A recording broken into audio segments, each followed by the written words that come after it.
அவளை சோதிக்க இடம் கொடுத்தார், அவ்வளோதான். அவன் அடிக்கடிலாம் மேற்கொள்ள முடியாது. கர்த்தர் அடிக்கடியெல்லாம் அப்படி விட்டு கொடுக்க மாட்டார்.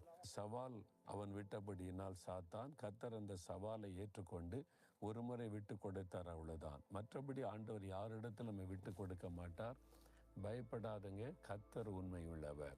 என்னை அழைத்தவர், தெரிந்து கொண்டவர் உண்மை உள்ளவர். அவர் என்னை காத்து கொள்ளுவார் என்று விசுவாசிங்க.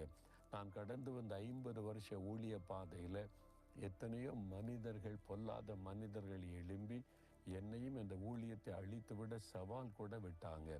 அந்த மாதிரி பயமுறுத்தல்கள் எல்லாம் விட்டாங்க. ஆனால் கர்த்தர் ஒருவர் கையிலும் விட்டு கொடுக்கல.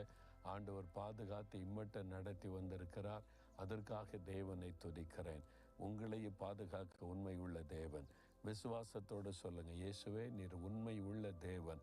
நான் விசுவாசிக்கிறேன். எல்லா தீமைக்கும் விலக்கி என்னை பாதுகாப்பீர். பொல்லாத மனிதர்கள் கையிலிருந்து என்னை தப்புவித்து நடத்துவீர். அதை நான் விசுவாசிக்கிறேன். இயேசுவின் நாமத்தில் ஆமேன்.